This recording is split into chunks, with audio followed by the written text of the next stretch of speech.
Inventory. Yeah, do you have any cards you can send us? Yeah. Inventory. Okay, good. That's actually what I wanted to talk about. Okay.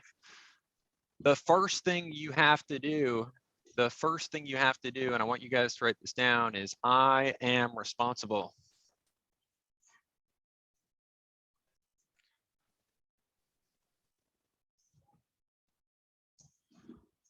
This is a very difficult, this is probably one of the most difficult things I ever had to learn in my life.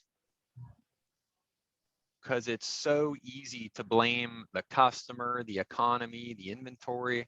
God damn it, Taiwan, make some more semiconductor chips already. God damn it. Come on.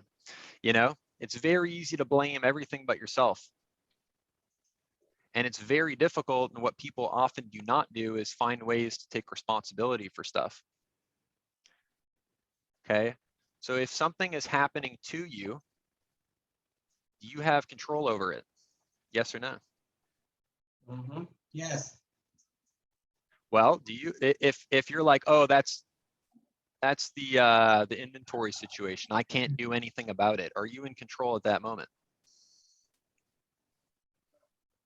No. You can control how you react. You control your attitude. Yeah, exactly. Okay, good. So I want you to do this exercise. You guys are good, man. You could like tell where I'm going with this already. Okay. I want you to draw a line down the paper, draw a line down the middle. Okay. On the left-hand side, I want you to start with all the things that are out of your control, the economy, what the customer says, how many units you have on your lot, write all the things that you do not control, that are out of your control.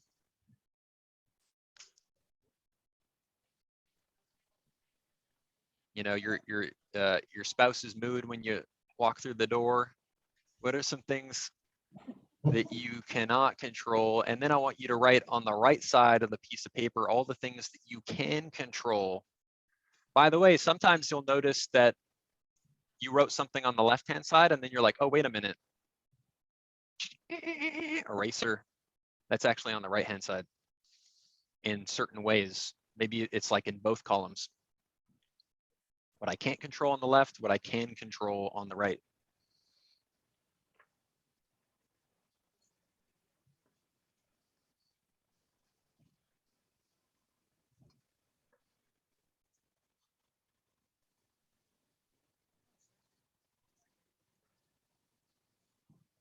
Good, I'll give you guys like 90 more seconds.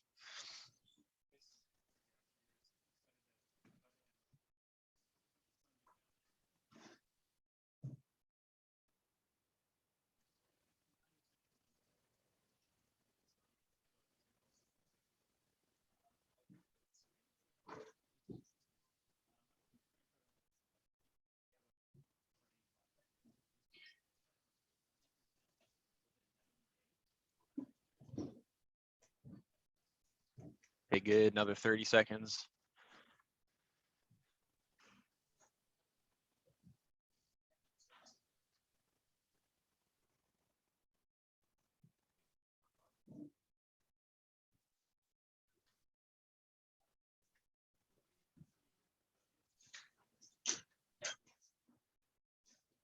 All right, 5,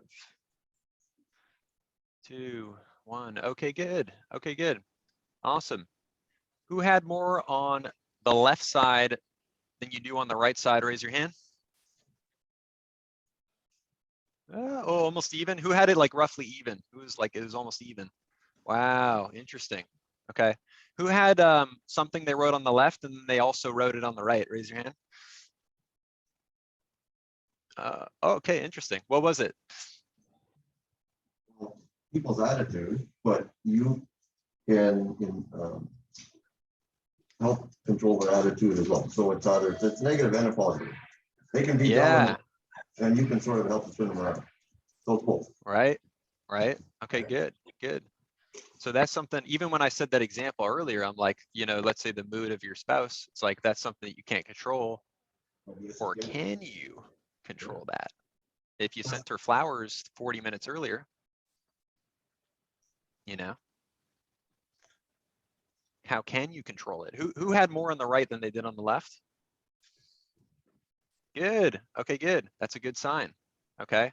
What were some of the things that you guys put on the left-hand side? Used vehicle pricing. Okay, got it. Got it. What else? Weather. Floods, fires. Yeah. Closed highways. Hold on. Closed highways. Good. What else? What's that? Supply. One more time. Yell it. Yell it into the microphone. Inventory arrival dates. Ah, okay. Inventory arrival dates. Good. Okay. Okay. Now, what if I were to tell you that everything on the left-hand side, to some degree, just stay with me on this, to some degree, you do have control over it? Who here agrees with that statement? To some degree, you have control over everything on the left side of the hand of the paper. Who agrees with that? Okay. For those of you who don't, okay, good. For those of you who don't, I just need like a little bit of open mind. I just need like crack the mind just a tiny bit. We're gonna watch a 1-minute video and then we're gonna discuss it. We'll break it down. Great salespeople never blame others. They never blame the economy. They never blame conditions for their performance. They might want to, but they know long ago they gave up on the blame game. They know that the blame game, blaming is just something that you do in order to become a slave. Don't blame. It doesn't work. It just ties you up in shackles. The greats are big on responsibility. They didn't get a deal, they don't blame it on the customer. They didn't get a deal, they don't blame it on the banks. They don't get a deal, they don't blame it on their manager or their product or their price or their offering. They're not little bitches. They're great. Okay? They're big on accountability, big on the buck stops here. They let politicians talk about the rhetoric, while the great salespeople, the real producers, the real people, the real deals say, hey, the buck stops right here. I didn't get the deal. I didn't get it because of this. And that's how they get great, because they don't pass the buck on. It's their responsibility. And that's how they get great and stay great. Be responsible, be accountable, and don't blame anybody else. It just makes you a slave. By the way, are you guys, it's not too sugar-coated over there, right? Or do you guys want the real version today? Real version's okay. Okay. Anybody offended by the bitches comment? Or are you guys cool with that style? A little out of date. Yeah. Little. Up here, so it's all good. Yeah, there we go. There we go. The truth always comes out. All right, let's do the quiz. A great salesperson knows the economy, the industry, and government control whether or not they achieve greatness. True or false? Yeah. False. False. A good hint is it's giving you the answer, but try and pretend like you don't see it. The greats blank responsibility and don't blank it to others. B. B. Okay, good. Okay, so let's just take a classic one, right? Customer comes in. Okay, what's a common unit that customers will come in for? So inventory that you do not have on the lot. RAV4 hybrid. RAV4 hybrid. Okay, how can you take control of that situation? How can you take responsibility for it?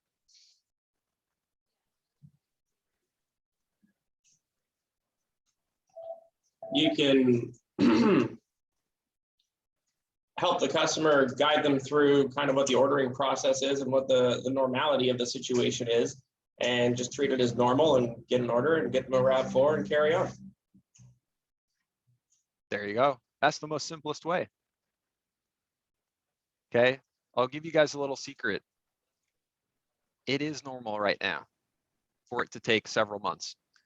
Okay, so you guys, honestly, there's this one objection, probably the biggest objection on inventory, or any objection that gets in the way of salespeople, is, write this down, is the internal objection. Write that down. It's the internal objection. You think that waiting, how long is the wait time? Is it 5 months, 10 months? We've been told 3 to 4 about months. 3 or 4. See, for me as a customer, I'll just tell you truthfully, that's quick. Like, don't think that your buyers don't know what's going on in the world. You know, customer comes in, most of them have jobs, right? Okay. Okay. No matter what industry you're in, I just want to tell you this, okay? Because we deal with a lot of different industries. Like it's automotive training, but trust me, we deal with insurance, we deal with people that sell tractors and steel, and like there's a shortage on everything. So they know. Like just surprise, it's not just the auto industry. So guys, you got to understand it's your internal objection that it's taking a long time. Like I actually, I bought a vehicle in September, and they're like, yeah, it'll take like 5 to 7 months. So I'm like, oh, it's not bad. Like my boss bought a vehicle, it took 8 months. I have another coworker, it's been, I think, 11 months still waiting on it. He's like, yeah, like I was hoping it would take like 10. It's probably going to be 12, but whatever. You know, anybody here ever know anyone who back in 2019 or earlier bought a Corvette? Like it's just normal. They just know it's going to take 10 months or whatever. It's just the new expectation. So if you guys have this internal objection of, whoa, 3 to 4 months is long, you guys got to get rid of that and just understand like that's how it is. And by the way, who here has ever told a customer, yeah, it's probably going to take 4 months, and the customer went, okay. Who's had that happen to them? Okay. So the first step is just, hey, it's going to be a pre-order. And you guys got to understand that you guys set the tone. Okay, who here has kids? Okay, when they fall, I love how the guy in the back, he waited a bit. He's like, there was that one time in Tijuana, they used to be there. Okay, so your kid falls and they get a scab and it's bleeding. Do you A, freak out? Oh my, or do you go, hey, don't worry, it's okay. Okay. Why do you say, hey, don't worry, you're totally fine, patch that up? Why do you act calm? So that the kid will freak out, or so they'll also act calm? They'll mimic your attitude. Right. Exactly. So I want you to write this down, guys. You are the authority as the salesperson. They will follow your lead.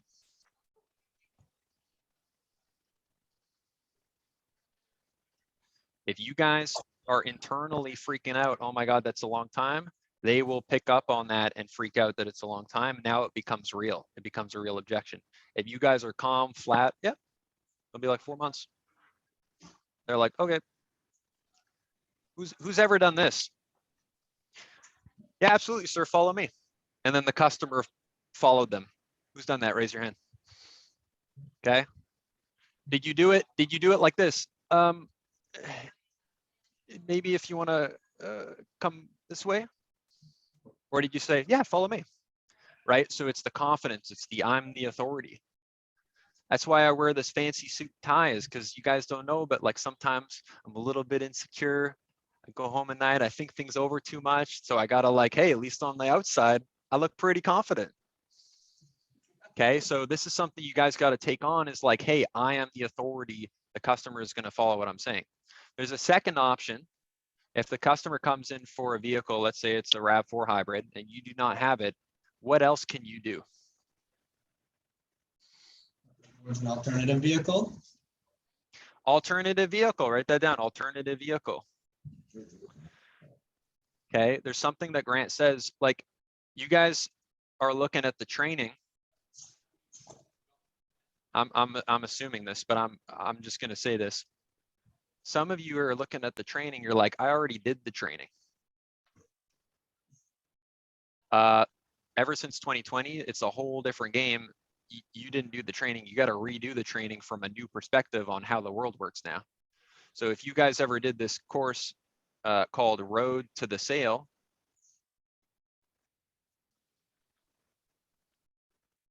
it's a whole different ball game. Because guess what? The objection in the greeting used to be just looking. Now it's like just desperate to get my hands on anything. You guys notice how they kind of shifted? Okay, so there's one thing that if you guys, you're like, I already did the training. I'd be impressed if someone could tell me this. Grant says that 50% of buyers are on the wrong what Vehicle. when they come in?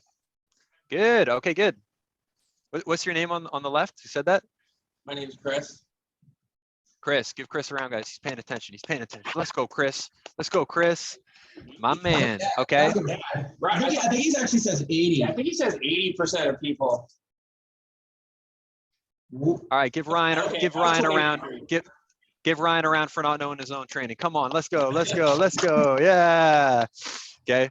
There's this hilarious part. I'm watching. Have you guys seen in the program this program called 10X Super Life?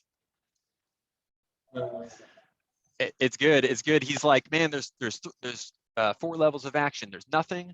There's retreat. There's massive, and then there's this. And he's like, Massive. oh my god, I forgot my own training. Yeah, it's hilarious. So anyway, the point is that a huge amount of customers that come in, they're not even on the right unit. So if they say I want X and you don't have X on your lot, is that necessarily a problem? No. Right?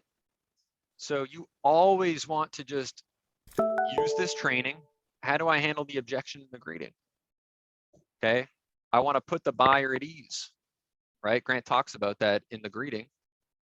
How do you put the buyer at ease? Who remembers from the training?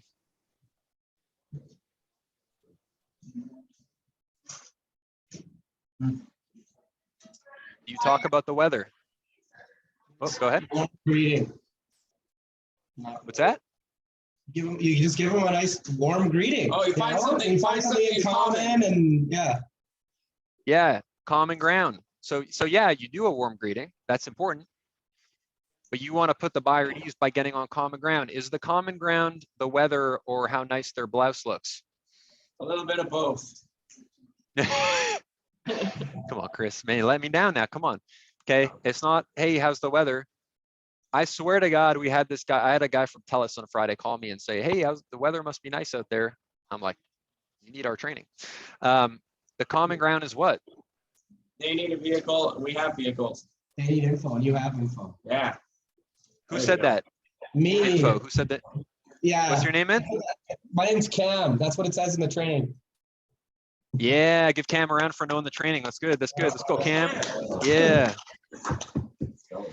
Okay. Some of you were like, I'm not clapping for Cam. Screw that guy. With some mustache and his stylish hair. God damn. Come on, Cam. Anyway, so okay. But you know, you're just jealous that you can't grow facial hair. That's what happens, man. But you got to put the buyer at ease and say, hey, no problem, sir. No problem, sir. I understand you're follically challenged. Let me get you all the information, okay, that you need on hair implants. This applies to any industry. That's what I'm trying to say, guys. So listen, the common ground is the info. Okay, someone harped on it a little bit. Hey, you have it. They want it. So absolutely, really glad you came in for the hybrid RAV4. I'm happy to get you all the information. I'll get you down payments, monthly payments, figures on your vehicle. I'll show you all the options we have. Let me ask you this. What brought you in today? What are you driving now?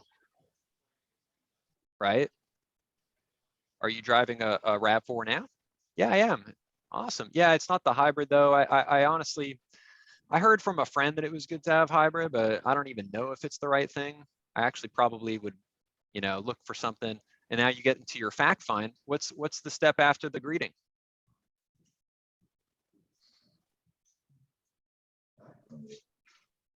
I'll give you a hint. It's on the screen. Finding. Fact finding, right? You find out what it is that they actually would benefit from.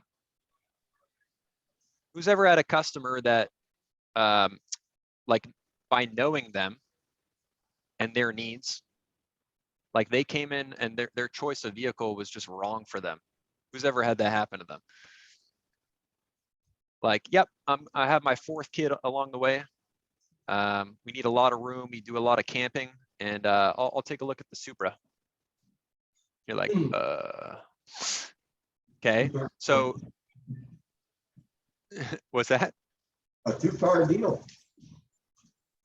One more Two-car time, deal. yell into the mic. 2-car deal. Yeah, 2-car deal. There you go. Okay. So listen, you guys got to find out about them, find out what would benefit them, go into the selection, then present on something you do have. And then what I would do is like, because I would look honestly to see the pre-order as like a fail-safe. If that is in fact the only vehicle that they would accept, hey, no problem, we'll just pre-order it. We don't have it in stock right now. It'll be like 3 to 4 months, sign here and here. Obviously, that is a condensed version of the whole process. What are you guys taking away from this? What are your questions, takeaways from today's meeting? Also perspective. Yes, Yeah. absolutely. I think I wrote down in my right-hand side, you're responsible for how your customers perceive the situation when they come in. So the more normal you act, the more normal it is for them. And you just kind of help them select the right vehicle, and whether you have it or not, you help them make a purchase.